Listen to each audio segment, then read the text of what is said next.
to welcome Axel Balazsi from Tube Gallery. Thank you. Luis Chapple from Studio Chapple. Hello. And Diogo Ramalho from Plato Gallery. Sorry. For the section My First Art Fair, in From the Gallery to the City, Project Community and Context from the Youngest Spaces. I would like to propose you some multiple questions, but above all, open a dialogue among you regarding these topics. I would like to start with Axel. Yes. Again, perfect. Palma de Mallorca is witnessing a remarkable surge in the emergence of young international galleries. What such cultural and economic dynamics influenced your decision to establish your project in this? Well, for me, it was not only about the location itself, but I do think that the scene itself over there is expanding a lot, thanks to also the association we have, which is Art Palma Contemporánea. There are great initiatives happening around the cultural side. And in one way as well, there is a huge collector base because there is a lot of people that come there that has like their second houses. And it's a space where you can nurture the art scene in a dynamic way. And I feel like it's also in a way that you can also find spaces that are bigger and you can sort of like expand more on like showcasing emerging art in a sort of like almost like it's in a blue chip gallery space in a sense. So it's on the good side, it's or like there are perks and cons, of course, but I do think that one very positive thing is that you can get very international artists that are very interested in showing in a space like Palma de Mallorca. And what I think is really interesting is that when you're working with the emerging art scene, which we specifically are tied to in a sense, you get to sort of like first-hand witness sort of like their kind of like trajectory, and you can sort of like mold how their sort of like practices goes in a sense, or like takes different sort of like directions. So I think overall I think it's a really interesting space to be part of in a sense. Yeah, now there are more initiatives with like, for example, Can Art Fairs in Ibiza. Then we are like in conversations with other sort of art fairs to come to Mallorca as well. So there is a lot of things happening. So I think it's really great to be part of that. Thank you for that. Additionally, how are you navigating the nuanced challenges and opportunities of positioning your gallery within these rapidly evolving landscapes, particularly in the early phases of its development? I mean, I think it's really positive in the sense that when you are jumping onto like something like this that is so early on, you get to be part of like molding it in a sense, and what can be sort of like newly initiated. So I think like it has a very positive side effects, especially on like the local population, because now they are getting more and more interested in the cultural scene, and they kind of like they get to see more than what they were able to see before, in a sense, like from sort of like international artists. So I think it's really interesting in that sense. And also you can also work much more locally and sort of like expand on the artists that are based there to sort of like take them to a more international scene. So it's kind of like a give and take in a sense. Yeah. Thank you so much, Axel, for that. Very well. I would like to talk a little bit with Luis. The first question actually is that one. In light of the profound economic and cultural shifts that have unfolded in the UK following the Brexit, how have this transformation redefined the strategic direction of your gallery? I mean, for me personally, I opened the gallery post-Brexit a year and a half ago, so I've only ever known it to be working within that context. But in the wider kind of cultural landscape in London, there has been a huge change that has been directly affected by that. Not entirely just from Brexit. I mean, it's been a number of things that have coincided at the same time. But yeah, I mean, I think it's making people rethink how they're working. Certainly internationally as well. It's really affected financially things like shipping and From the inside to the outside. yeah, absolutely. And I think that's not just affecting UK galleries, but also, I mean, even people like yourself, Axel, who work a lot with artists from the UK, but internationally, it works both ways. And so I think it's forcing curators and gallerists to slightly rethink about how they can overcome these challenges. And I think you have to be a bit more nimble in kind of how you propose things, and that can come in a number of ways, I suppose. I mean, I work a lot with audiovisual practices, so sound artists, video artists, and obviously you just need to send a WeTransfer for that, so I can show the artists from anywhere all over the world if I want to. So it's just like thinking about things like that, but also I think more kind of culturally, I think since Brexit, because I would say probably 99% of people operating in the art world were very anti-Brexit. I think there's been a real shift to kind of wanting to kind of react to that through more cultural production with international artists. So it's a sort of direct cultural reaction to that. So yeah, I think it's I think the effect is probably happening most in terms of financially, but I think in terms of what people are showing and stuff, it's actually pushing people to think more outside of the box about how we can keep this international dialogue continuing and developing. Thank you for that. I got last question for you. To what extent have these changes impacted the transnational networks of collaboration among galleries and artists? Just you told me, but actually, I would like to know which kind of ideas do you have about a possible future? Well, starting from your gallery, obviously. Yeah. So I think one thing I've been thinking about a lot recently is gallery swaps, international gallery swaps.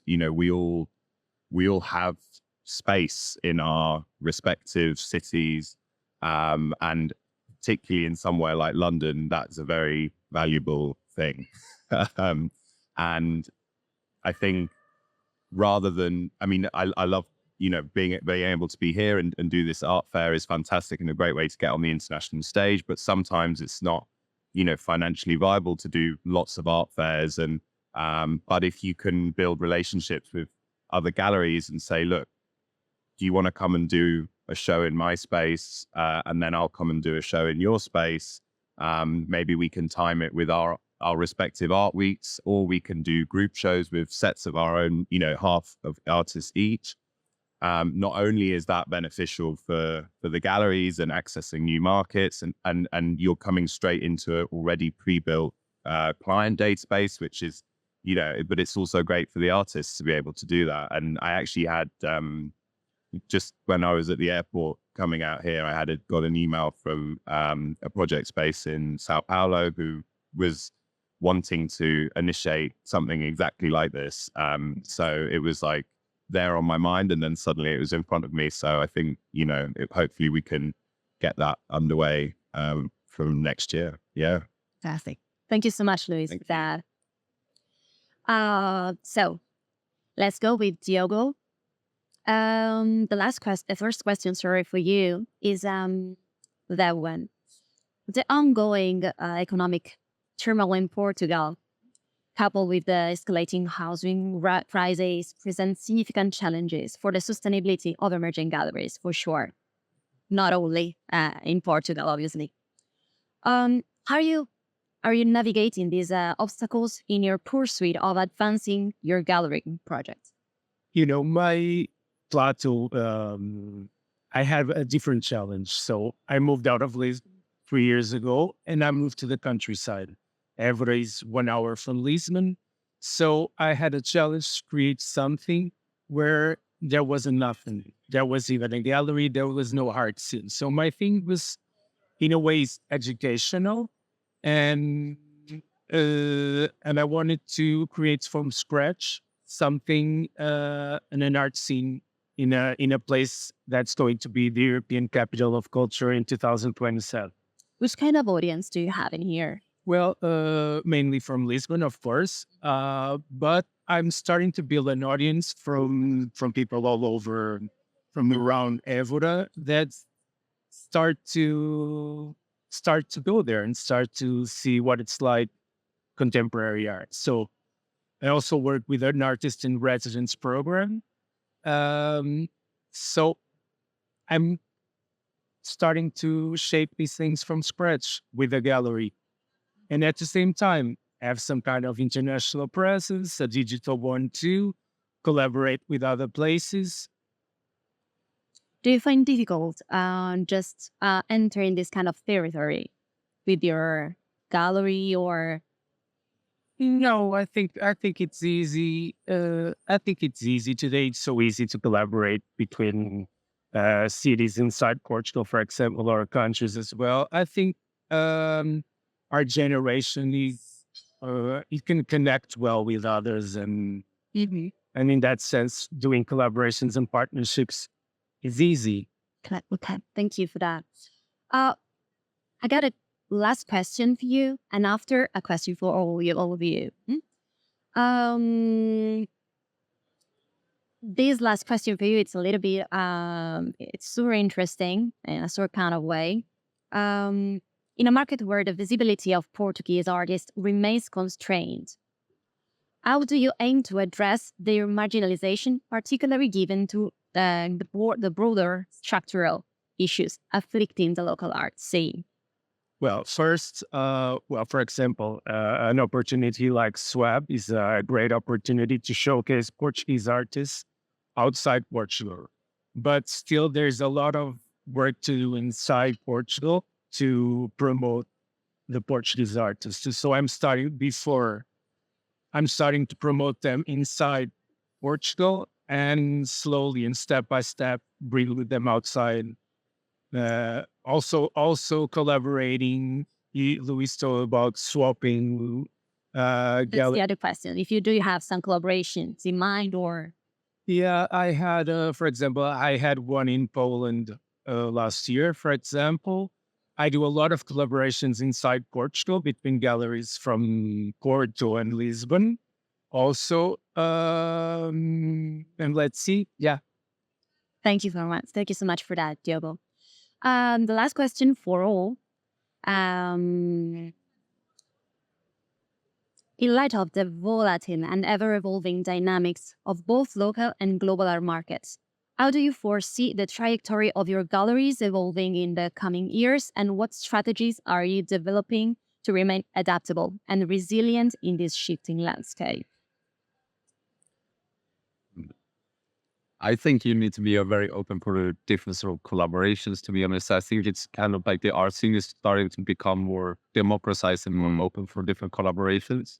So that exactly like you said, like smaller spaces, or like, for example, sharing booths as art fairs and everything. Like, I think that's kind of like the strategy more forward in a sense, because there's so much economical factors, and especially like also like getting access to artists that are like maybe like not in your country. And so it's kind of like started to take shape in this way, and for at least. Yeah, I think having a really strong digital presence is very important, and find new ways of showcasing art and showcasing everything digitally.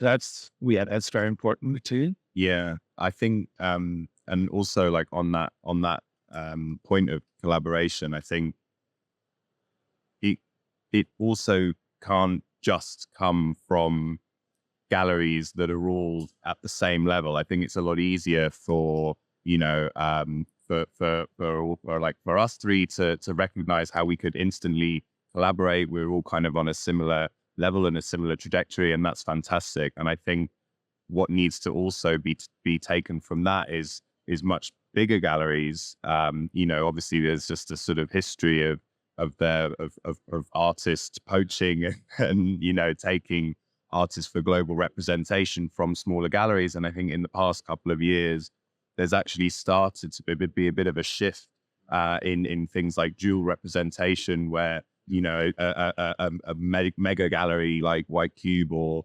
Gagosian will co-represent an artist with the smaller gallery that's been working with them for 10 years or so. And I think that has been a very surprising shift for me, but in a very good way. And I think it's sort of, I think that You've got a double base. yeah, and I think it's a recognition that actually